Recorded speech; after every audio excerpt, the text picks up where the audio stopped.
இயேசு கிறிஸ்து நாமத்தில் உங்கள் யாவருக்கும் அன்பின் வாழ்த்துக்கள். இந்த நல்லதொரு காலை நேரத்தில் இயேசுவோட பேசுகின்ற நிகழ்ச்சியில் உங்களை சந்திப்பதில் மிகுந்த சந்தோஷமாக இருக்கிறேன். கர்த்தர் நம்மை ஆசீர்வதித்து பாதுகாத்து நம்மை ரட்சித்து நடத்துகிற தேவனாக இருக்கிறார். தேவ சமூகம் எல்லாவிதத்திலும் நமக்கு உதவியாக இருக்கிறது.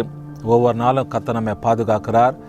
ஒவ்வொரு நாளும் நம்ம இன்னொரு இரவு கழித்து வருவது நமக்கு ஆண்டவர் கொடுக்கப்படுகிற ஒரு புதிய நாள், புதிய ஒரு மாற்றங்கள். அதனால தேவன் அவருடைய பெரிதான கிருபையில் நம்ம வாழ்ந்து கொண்டு இருக்கிறோம். தேவ சமூகம் நமக்கு எல்லா விதத்திலும் பாதுகாக்கிற தேவனாக இருக்கிறார். ஒரு வசனத்தை உங்களுக்காக நான் வாசிக்கிறேன். ஏசாயாவின் தீர்க்கதரிசன புத்தகம் 51ஆம் அதிகாரத்துக்கு உங்கள் வசனத்தை திருப்பிக் கொள்வீர்களானால், தேவ சமூகத்தில் ஆண்டவர் நமக்கு வைத்திருக்கிற இந்த காலநேரத்துக்கு ஒரு முக்கியமான ஒரு வார்த்தை பாருங்கள், உங்களுக்காக நான் வாசிக்கிறேன். 22வது வசனத்தை நம்ம படிக்கும்போது, கர்த்தராகிய உன் ஆண்டவரும் தம்முடைய ஜனத்திற்காக வழக்காடப்படுகிற உன் தேவனமாகிய கர்த்தர் சொல்லுகிறது என்னவென்றால், இதோ நீ தீங்கை காணாதிருப்பாய். தேவன் தம்முடைய ஜனங்களுக்கு வழக்காடுகிறவர், தேவன் தம்முடைய ஜனங்களுக்காய் பரிந்து பேசுகிறவர் சொல்லி ஆண்டுடைய வசனத்தில் நம்ம வாசிக்கிறோம். ஆகினால வசனத்தில் சொல்லப்படுகிறது, இனி நீ தீங்கு காணாது இருப்பாய் என்பதாக. தீங்கு என்ற காரியம் உன்னுடைய வாழ்க்கையில இல்ல, தீமையான காரியங்களுக்கு இடம் இல்லை. ஆண்டவராகிய தேவன் எல்லா தீமைக்கு நம்மை விலக்கி பாதுகாக்கிறவர் சொல்லி அருமையான தேவனுடைய வசனத்துல வாசிக்கிறோம். நமக்காக வழக்காடுகிறவர், நமக்காக பரிந்து பேசுகிறவர், நமக்காக ஆண்டவராகிய தேவன் யுத்தம் பண்ணுகிறவர், நமக்காக எல்லாவற்றையும் செய்கிற தம்முடைய ஜனங்களை அதிகமா நேசிக்கிறபடினால ஜனங்களுக்காக அவர் பரிதபிக்கிறவர், அவர் பரிந்து பேசுகிறவர், ஜனங்களுக்காக யாவற்றையும் செய்கிறவர்னு சொல்லி நாம பார்க்கிறோம். அருமையானவர்களே, இந்த காலை நேரத்தில் பாருங்க, உன் ஆண்டவர் தம்முடைய ஜனத்திற்காக வழக்காட போகிற உன் தேவனாகிய கர்த்தர் சொல்லுகிறது என்னவென்றால், இதோ தத்தளிப்பின் பாத்திரம் உன் கையில இருக்கும். இதோ தத்தளிப்பின் பாத்திரம், இதோ தத்தளிப்பின் பாத்திரம். தத்தளிக்கப்படுகிற உன்னுடைய சூழ்நிலைகள், தத்தளிக்கப்படுகிற உன்னுடைய காரியங்கள், இதெல்லாம் மாறுவதற்கு ஆண்டவர் ஆகிய தேவன் உனக்காய் வழக்காடுகிறார். யோபுவின் சரித்திர புத்தகத்தை நீங்க படிக்க போடும்போது, யோபுவுக்காக தேவன் அவர் பரிந்து பேசுகிறார். பிசாசானவன் தேவனுடைய சமூகத்தில் வந்து கேட்கிறான், யோபுவே சொலவில் படைக்கிறத போல நான் படைச்சிடுறான்னு சொல்லி. யோபுக்காக தேவன் அவர் வழக்காடுகிறார், பரிந்து பேசுகிறார். அப்கோர்ஸ் அவர் எல்லாத்தையும் அனுமதிச்சாரு. அவருடைய வாழ்க்கையில வியாதி வருவதற்கு, இழப்பு வருவதற்கு, அவருடைய ஆடு மாடு மிருக ஜீவன்கள் எல்லாம் பறி போவதற்கு, அநேக காரியங்கள் அவனுடைய வாழ்க்கையில ஆண்டவர் அனுமதிச்சிருந்தாலும் அவனுடைய ஜீவனை எடுப்பதற்கு பிசாசுக்கு எந்த விதத்திலும் அதிகாரத்தை தேவன் கொடுக்கல. யோபுவுக்காக பரிந்து பேசினார். அவன் உத்தமன், சன்மார்க்கன், தேவனுக்கு பயந்து பொல்லாப்புக்கு விலக்குகிறவன் சொல்லி தேவன் தம்முடைய குமாரனாகிய யோபுவுக்கு அவர் சாட்சி அளித்தார். அவர் பரிந்து பேசினார். அவருடைய வாழ்க்கை தத்தளித்தது. He was about to die. He was almost dying himself. அவருடைய வாழ்க்கை எல்லாம் சுக்குநூறா உடைக்கப்பட்டு தன்னுடைய பிள்ளைங்க, அவருடைய வேலையாட்கள், அவருடைய ஆடு மாடு மிருக ஜீவனங்கள் எல்லாம் பறி போனது நிமித்தமாக உடைக்கப்பட்டான். He was broken. அவருடைய மனைவி அவனை கடிந்து கொள்ளுகிறாங்க. இன்னும் நீ உத்தமத்தில் உறுதியா இருக்கிறியா? தேவனை தூஷித்து ஜீவனை விடு என்பதாக. எனக்கு அருமையான தேவ சொன்னமே, இந்த காரணத்தில் யோபுவை போல வாழ்க்கை தத்தளிக்கிறதா? யோபுக்கு வந்த நிலைமையில் நம்ம வாழ்ந்து கொண்டு இருக்கிற இல்ல.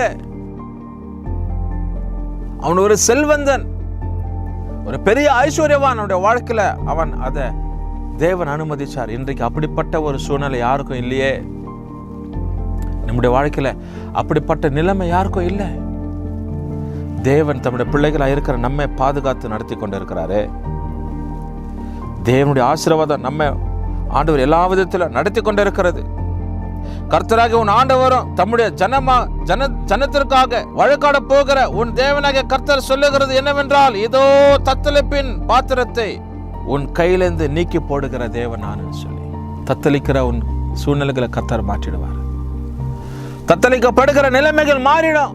உன்னுடைய வாழ்க்கை இனி ஆனந்தமாய் மகிழ்ச்சியா சந்தோஷமா இருக்கும். காரணம், இந்த யோபுவுக்கு அவனுடைய வாழ்க்கையில அனுபவித்ததை காட்டிலும் பல மடங்கு ஆண்டவர் ஆசீர்வாதமே கொடுத்தார். What all he lost, he has taken as a double portion in his life. 42ஆம் அதிகாரத்தை நீங்க படிச்சு பார்க்கும்போது மறுபடியும் எல்லாவற்றையும் இரட்டத்தனையா he regained everything as a double portions. இரட்டத்தனையாய் கொடுத்தார். மறுபடியும் 10 இழந்த 10 பிள்ளைகளை ஆண்டவர் இந்த யோபுவுக்கு கொடுத்தார். அதுதான் அவர் செயல்களில் வல்லவர்னு சொல்லி ஆண்டவரை மிகுப்படுத்துகிற ஒரு காரியம். தத்தளிக்கிற சமயத்தில் யோபு சொல்றாரு, என் மீட்பர் உயிரோடு கூட இருக்கிறார். My redeemer லிவத். என்னுடைய மீட்பர் உயிரோடு கூட இருக்கிறார் என்பதாக.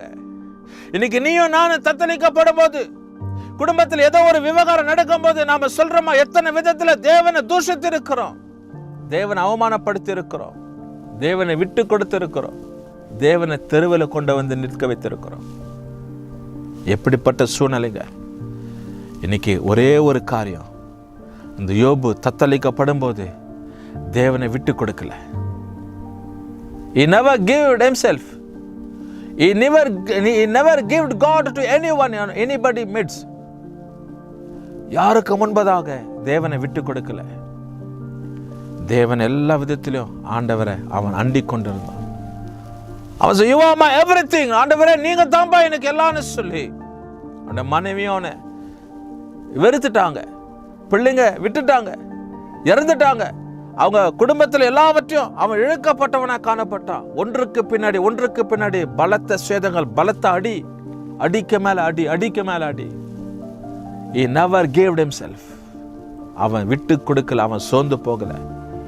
இந்த கால நேரத்தில் இந்த வசனத்தை கவனித்துக் கொண்டிருக்க உங்க வாழ்க்கையில தத்தளிப்பின் பாத்திரமா இருக்கிறதா? தத்தளிக்கப்படுகிற காரியமா உடைய வாழ்க்கை இருக்கிறதா? ஆண்டுடைய கரம் உன்னை பாதுகாத்து நடத்துமா? தேவனுடைய பாதுகாப்பர், தம்முடைய ஜனங்களுக்காக வழக்காடுகிறவர், தேவன் தம்முடைய ஜனங்களுக்காக பரிந்து பேசுகிறவர். இந்த காரணத்தில் உனக்காக அவர் வழக்காடர், உனக்காக அவர் பரிந்து பேசுகிறன்னு சொல்லி ஆண்டுடைய வசனத்தில் வாசிக்கிறோம். எதை குறித்து யோசிக்காது, எதை குறித்து சோர்ந்து போகாது, எதை குறித்து தான காரியங்கள் உனக்கு வேண்டாம். தேவனே உனக்கு துணையா இருப்பார், தேவனே உனக்கு பட்சமா இருப்பார், தேவனே உனக்கு பாதுகாப்பா இருப்பார், தேவனுடைய பக்கத்துல உனக்கு துணையா இருப்பார். அவரே உனக்கு நம்பிக்கையா இருக்கட்டும். இந்த கால நேரத்தில் தேவனை மாத்திரம் நம்பி இரு. Believe only in God. Keep faith on God. Have trust in God. The Lord is there with you. As Job proclaimed, my Redeemer liveth. யோபு அப்படித்தான் சொன்னான், என்னுடைய மீட்பர் உயிரோடு கூட இருக்கிறான் என்பதாக. இந்த காரணத்தில் அப்படி போல வைராக்கியம் வாஞ்ச உன்னுடைய வாழ்க்கையில் இருக்கும்போது தேவன் உன்னுடைய தத்தளிப்பான காரியங்கள் எல்லாவற்றையும் மாற்றி பல நன்மைகளை தந்தருளுகிறவர்களாக ஜெபிப்போம். நல்ல பிதாவே, இந்த காரணத்துக்கு நன்றி. ஆண்டவரே, இன்றைக்கு இந்த வசனத்தில் நாங்கள் வாசித்தோம்ப்பா. ஏசாயா 51:22 பிரகாரமாய் ஆண்டவரே ஜனத்திற்காக பரிந்து பேசணும், தத்தளிப்பின் பாத்திரத்தை ஆண்டவரே மாற்றி போடுகிறவர், தத்தளிக்கப்படுகிற சூழ்நிலையை மாற்றி போடுகிறவர் நீரையா. இன்னைக்கு யாரெல்லாம் ஆண்டவர் தத்தளிக்கப்படுகிற ஒரு சூழ்நிலை, தள்ளாடப்படுகிற ஒரு நிலைமையா இருக்கிறதோ, இந்த பிள்ளைகள் எல்லாரையும் கர்த்தர் நீங்க பாதுகாத்து கொள்வீராக, வழி நடத்துவீராக, செம்மையா நடத்துவீராகப்பா. உங்க அன்பின் கரத்தில் ஒப்பு கொடுக்கிறோம். இயேசு கிறிஸ்துவின் நாமத்தில் ஜெபிக்கிற நல்ல பிதாவே, ஆமென். கர்த்தர் நம்மை ஆசீர்வதிப்பார்.